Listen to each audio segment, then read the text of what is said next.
लेकिन चलिए सबसे पहले बात उत्तर प्रदेश की ही कर लेते हैं, क्योंकि उत्तर प्रदेश में जहां एक्शन भी देखा गया, उपचुनाव के दौरान वोटिंग भी देखी गई, वहीं टेंशन का दौर भी देखने को मिला है। बात सबसे पहले इसी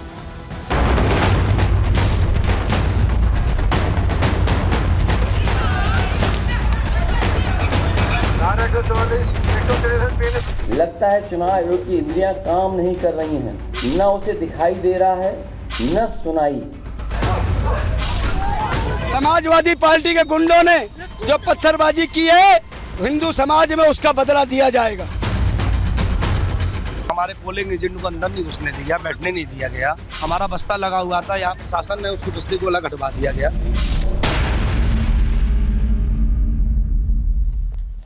देखिए, चुनाव ऐसे तो आज महाराष्ट्र और झारखंड में भी हो रहे हैं, पंजाब में भी हो रहे हैं, अलग अलग जगहों पर हो रहे हैं, लेकिन उत्तर प्रदेश जहां 9 सीटों पर उपचुनाव हो रहे हैं, वो आज पूरे दिन चर्चा का विषय बने रहा। क्योंकि यहां पर चर्चा इसलिए उत्तर प्रदेश की हुई क्योंकि यहां सवाल भी देखने को मिला, जमकर बवाल भी देखने को मिला, वार्निंग दी जा रही थी, आरोप प्रत्यारोप, प्रेस कॉन्फ्रेंसेस हो रही थी और इसके अलावा पत्थरबाजी भी देखने को मिली है। तो पूरे दिन चर्चा में बना रहा है उत्तर प्रदेश। चुनाव कई जगहों पर है, लेकिन उत्तर प्रदेश टॉकिंग पॉइंट क्यों बन गया? चलिए सबसे पहले आपको यही बताने जा रहे हैं और तस्वीर के जरिए शुरुआत करें, क्योंकि ये तस्वीर अपने आप में पूरी कहानी समझाने के लिए बहुत जरूरी है। तस्वीर ये देखिए, ये करहल की तस्वीर है, जो कि समाजवादी पार्टी का गढ़ भी है, और यहाँ दलित युवती की हत्या हो जाती है और बोरे में युवती का शव मिलता है, जिसके बाद हैरानी हो जाती है कि आखिर हुआ क्या, यहाँ घटना क्या हुई है। सवाल कई खड़े होते हैं, क्योंकि चुनाव के बीच हत्या होना और जो आरोप लगाए परिवार वालों ने, वो तो हैरान करने वाले आरोप हैं।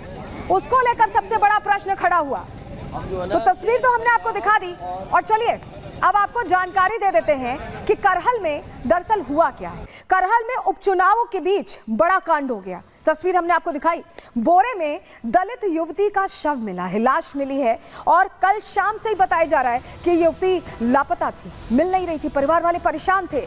और ऐसे में अब परिवार वालों ने जब शव मिला है, उसके बाद बड़े आरोप लगा दिए।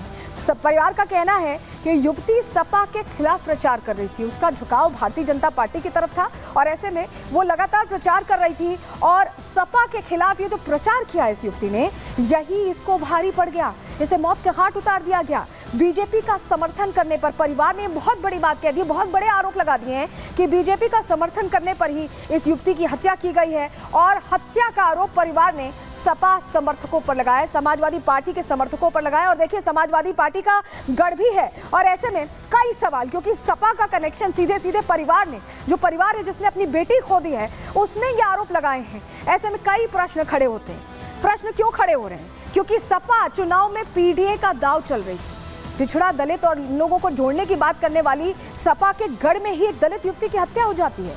ये अपने आप में प्रश्न है। करहल में क्या दलित अब सुरक्षित नहीं है? ये अपने आप में प्रश्न बना हुआ है, क्योंकि तस्वीर तो ऐसी ही सामने आई है, और सीधे सीधे परिवार ये कह रहा है कि समाजवादी पार्टी के खिलाफ प्रचार कर रही थी, इसलिए मौत के घाट उतारा गया। क्या अखिलेश को जान से ज्यादा वोट की चिंता है? ये भी प्रश्न बना हुआ है। जो क्या सपा के साथ नहीं है? अगर करहल गढ़ है और वहां पर कोई समाजवादी पार्टी से अलग इतर किसी और को पसंद करता है, किसी और दल को पसंद करता है, तो क्या उसे जीने का हक नहीं है? यह अपने आप में प्रश्न बना हुआ है। और क्या वाकई जो परिवार आरोप लगा रहा है कि समर्थन करने की सजा मिली है, क्या वाकई बीजेपी का समर्थन करने पर ऐसी खौफनाक सजा दी गई है उस युवती को? गढ़ बचाने के लिए क्या सपा दलितों के खिलाफ हो गई? क्या अखिलेश यादव के जो लोग हैं वहां पर वो इस तरह का दबाव बना रहे हैं या दलितों के खिलाफ हो गए हैं? ये अपने आप में प्रश्न है, और उसको लेकर देखिए सवाल भी पूछे जा रहे हैं। ऐसे में ब्रजेश पाठक ने कहा है कि जो परिवार कह रहा है वो बहुत गंभीर है, और क्या वाकई बीजेपी का समर्थन करने पर मौत के घाट उतारा गया है? सुनवाते हैं आपको ब्रजेश पाठक को। सुनिए। एक दलित बेटी को जिस ढंग से समाजवादी पार्टी के समर्थक उसको घर से मोटरसाइकिल पर बैठा करके ले गए, बाद में उसकी डेड बॉडी मिली है, वो भी बोरे में बंद डेड बॉडी मिली है। वो दलित परिवार की बेटी है। दलित परिवार की बेटी के साथ जिस ढंग से अत्याचार अनाचार हुआ है, आज हम कह सकते हैं जो प्रदेश की जनता ने समाजवादी पार्टी के कुकृत्यों की सजा उन्हें दी है, हमेशा उनको इस बात के लिए आरोप उन पर लगते रहे हैं कि हत्यारों को, अपराधियों को प्रमोट करती है। और कल की जो घटना है वो पूरी तरह से मैं कह सकता हूं कि सच साबित हुई है। का काम किया है, हम देख रहे हैं शांतिपूर्वक मतदान चल रहा है, लेकिन शांतिपूर्वक मतदान में इनके गुंडे माफिया, चाहे करहल मैनपुरी हो, चाहे मीरापुर हो, चाहे कुंदरकी हो, हर जगह नंगा नाच रचने का काम कर रहे हैं। इवेंदन मैं कहना चाहता हूं, जो हमारी अंबेडकर नगर की सीट है कटहरी, वहां पर भी इन्होंने जिस ढंग से आतंक बरपाने का काम किया है, भोली भाली जनता जो इनको वोट नहीं कर रही है उसको धमका करके वोट लेना चाहते हैं। बड़ी संख्या में एक ऑर्गेनाइज ढंग से हमने देखा इस चुनाव में खासकर कि बुर्का पहन करके पुरुष जो इनके समर्थक लोग हैं वो बुर्का पहन करके मतदान करना चाहते हैं। और भारतीय जनता पार्टी ने लगातार निर्वाचन आयोग से इस बात की शिकायत की है कि तो सुना आपने ब्रजेश पाठक जो डेप्यूटी सीएम है वो भी प्रश्न खड़े कर रहे हैं, और प्रश्न खड़े होना लाजमी है क्योंकि करहल समाजवादी पार्टी का गढ़ माना जाता है। और उससे बड़ी बात यह है कि पीड़ित परिवार ये कह रहा है कि ये जो घटना हुई है उसका समाजवादी पार्टी कनेक्शन है। रिपोर्ट आपको दिखा रहे हैं।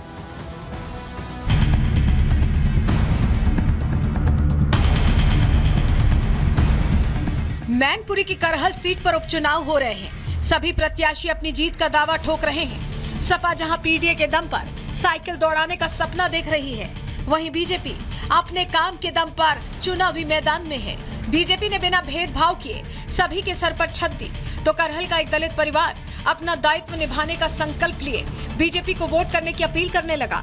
लेकिन सपा के गढ़ में बीजेपी का समर्थन करना शायद सपाइयों को रास नहीं आया। जो दलित बिटिया अपने मताधिकार का इस्तेमाल करना चाहती थी, गुंडों ने उसका गला घोट दिया।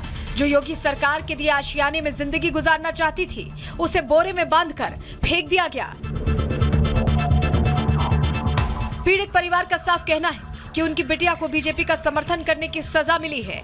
बिटिया कह रही थी हम बीजेपी में फूले वोट दिए, मेरी कॉलोनी बनवाई, तो जो वो लोग साइकिल में वोट डाल गई नहीं डाल रहे, तो हमारे की तो हम तो दिखाई तू मर गया तो दुर्गिया, तेरा नाम तो दुर्गिया को मर गया तो बनाइए हम।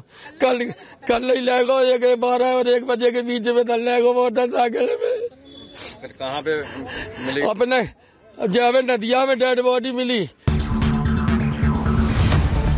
पीड़ित परिवार का कहना है कि प्रशांत यादव नाम का आरोपी पूरे परिवार पर सपा को वोट देने का दबाव बना रहा था और वही इनकी बेटी को अपने साथ ले गया था। फिलहाल पुलिस ने इस मामले में 2 आरोपियों को हिरासत में लिया है। आरोपियों से पूछताछ की जा रही है। दोनों को गिरफ्तार कर लिया गया है।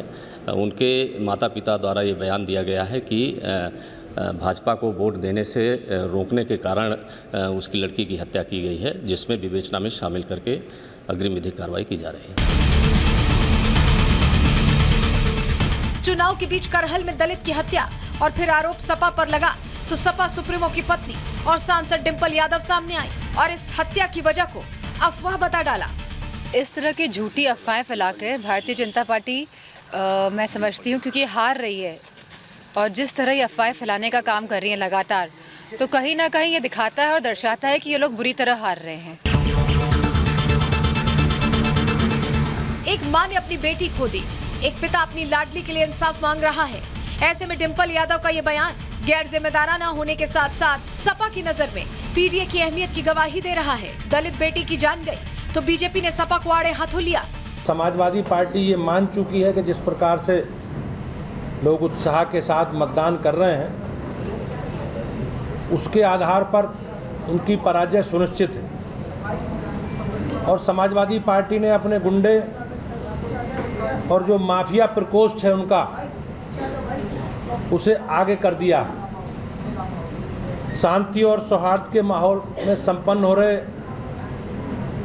ये चुनाव समाजवादी पार्टी को कभी सुहाते नहीं। इंसानियत को शर्मसार करते हुए बूथ संख्या 13 के गांव कजरा में एक दलित समाज की बेटी की जिस प्रकार से नृशंस हत्या की, ये हम सब के लिए दुखद है।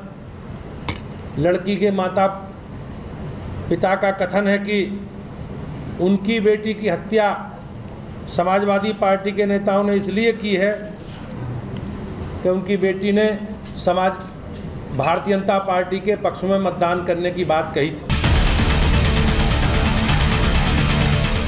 फिलहाल दोनों ही पार्टियां दलित बेटी की हत्या पर अपना अपना पक्ष रख रही हैं। अब देखना यह होगा कि पुलिस की पूछताछ में आरोपी क्या खुलासा करते हैं और इस परिवार को न्याय कब मिलता है। Bureau report, Republic Bharat.